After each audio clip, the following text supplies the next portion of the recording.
On. Kaieteur Radio, keeping you informed. Demerara and Essequibo 99.1 FM. Burbies 99.5 FM. Kaieteur Radio.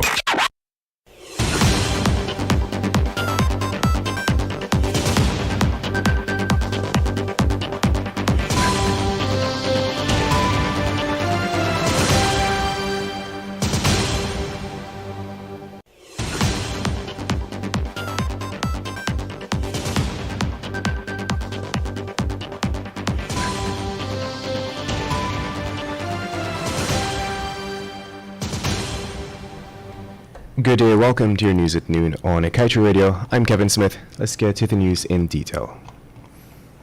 While the government has not disclosed which offshore blocks are set to be part of the nation's first auction in the third quarter of 2022, Kaieteur, based on its review of the respective production sharing agreements, has been able to ascertain that there will be 5 contenders. They include relinquished portions of the Kanuku, Quarantine, Demerara, Kanji, and the Kaieteur blocks.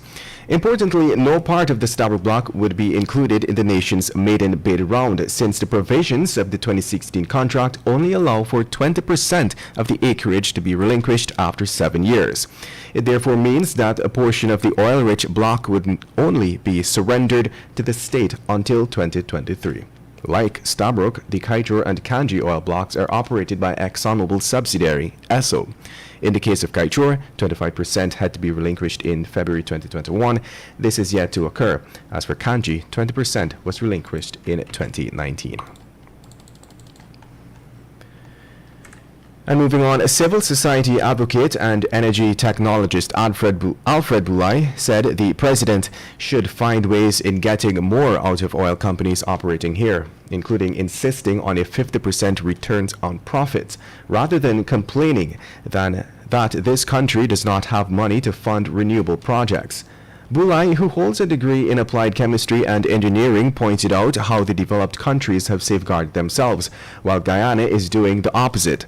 Last Sunday, during his remarks at the World Environment Day activities, President Ali, while railing against the developed world, argued that Guyana must aggressively pursue the production of oil to gain the revenues the country needs to combat the effects of climate change. In other news, Vice President Bawar Jagdeo has been at the forefront of championing the accelerated production of oil from the Stabroek block by Esso and according to the recent pronouncements, however, it was the former president of ExxonMobil, Rex Tillerson, who pressed for the accelerated production of oil from Guyana's offshore Stabroek block. The revelation was made recently by ExxonMobil Guyana partner in the Stabroek block, John Hess, Chief Executive Officer of the Hess Corporation. There are currently 2 such vessels in operation, namely the Liza Destiny, with a nameplate capacity of 120,000 barrels of oil daily, but has since been ramped up to more than 140,000 barrels. Additionally, the Liza Unity commenced operations earlier this year with a nameplate capacity of some 220,000 barrels, and that vessel is also expected to be ramped up to above this design capacity. And in other news, relatives are now desperately searching for a single mother of 3 who reportedly disappeared on a Saturday after leaving a male friend's house located at Yarodam, Remveld, Georgetown. The missing woman, identified as 25-year-old Karen Felix of Fellowship West Coast Demerara, was last seen around 21 hours 19, leaving Yarodam in a taxi described as a yellow wagon. Security cameras mounted on nearby buildings had captured the moment when she entered the car when it drove off, but the vehicle's license plate is not clear. Her sister, Elizabeth Felix, reported that Karen had met the man 4 weeks ago via social media, but reportedly had never seen him and was eager to meet him for the first time. If anyone knows where she might be, they are asked to contact the nearest police station, 911, or relatives on cell phone number 690-1765. And moving on, a man has reportedly admitted to killing a female cook and dumping her body into the Peruni River in Region 7 on Wednesday night. The dead woman has been identified as 25-year-old Miriam Edwards. Police have since recovered the woman's body. Reports are that the suspect allegedly admitted to killing the woman after robbing her of a quantity of gold. Miners in the area, after they could not find Edwards, began a search for her. They found her camp ransacked, at which point they began inquiring. They later captured the suspect and tied him up. They handed him over to the police, and they reportedly led investigators to where the woman's body was disposed of. In other news, a 7-day-old baby on Thursday escaped a car crash on the Essequibo coast with only a few scratches and bruises despite being thrown out of the opened window. The car crash took place around 9:30 at Exmouth, Essequibo coast. Police have identified the driver of the car as Bentley George, while the identity of the lone female passenger and the mother of the newborn remains unknown at this time. Reports are that the motorcar was heading south along the Exmouth Road when the driver reportedly lost control while negotiating a turn. An eyewitness said the driver had applied brakes and swerved the car to avoid toppling, but it still crashed into a concrete rail at the side of the road and landed on its side. The eyewitness recounted that upon impact, the baby fell out of the car window into the grass. The two adults are reportedly in a serious condition. The time has now moved on to 12 hours 20 in Guyana. We'll take a short break and return with your news. Kaieteur Radio, keeping you informed. Demerara and Essequibo 99.1 FM. Burby's 99.5 FM. Kaieteur Radio. Not a single bar of service.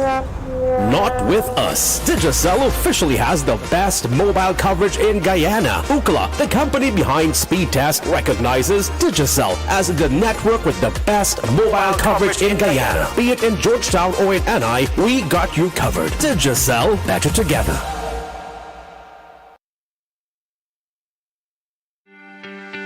This is GHK Lal inviting you to join me weekdays from Monday to Friday on the National Outlook for commentary on a range of issues. Immediately after the 12 noon and 7 p.m. newscasts on Kaieteur Radio at 99.1 FM and 99.5 FM. Looking forward to you sharing in the conversation.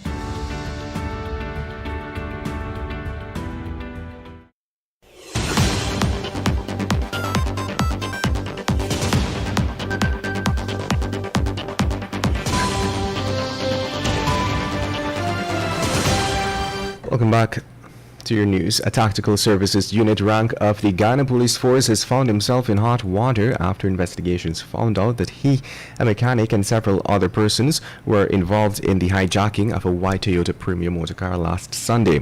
In fact, the policeman reportedly buckled while being interrogated by his colleagues and was the one who led them to the stolen car around 8 hours on Wednesday at a location in Canal Number 1, West Bank, Demerara. The car was reportedly stripped and spray painted in a gunmetal color, but police were still able to positively identify it as stolen by reviewing the chassis number. According to police, the car was hijacked from Rameshwar Singh of Number 70 Village, Quarantine, Berbice. And a female soldier on a Sunday ran away and left her handbag behind after two knife bandits attacked her and a 23-year-old male private of GDF at the seawalls. The female rank, who was identified as 39-year-old corporal in the army, and the male private were reportedly sitting on the seawalls in the vicinity of the Kitty pump station when the bandits attacked. According to police, the bandits attacked them around 19:25. The soldiers told police that while chatting with one another, two identifiable men walked up to them. One of the suspects pulled a knife and pointed it to the victims while demanding that they hand over everything. The soldiers told police that the knife bandits escaped with an Alcatel smartphone worth $25,000 and a total of $19,000 in cash. Police are currently hunting the suspects. Meanwhile, the Ministry of Public Works on Thursday signed a total of 57 contracts valued at $2 billion for rehabilitation of the miscellaneous roads in Regions 3 and 6. The sum of $1.5 billion has been allocated to Region 3 and $521.5 million from Region 6, the ministry said in a press release. In total, 57 miscellaneous roads will be rehabilitated, spanning the length of 27 kilometers across Regions 3 and 6. And to wrap things up, the main opposition must use all legitimate avenues available to demand their respect and earnestly bring to bear pressure against a seemingly defiant administration that has placed the interest of the country on the back burner. When it is all said and done, the parliamentary opposition is still the body citizens look for redress and challenge the government. As such, former Finance Minister Winston Jordan has urged the opposition to up its game. Jordan made the statement in response to a number of issues which he believes the opposition has been dropping the ball and allowing the PPPC to act as it pleases with little accountability, whether in Parliament or its direct responsibility to citizens.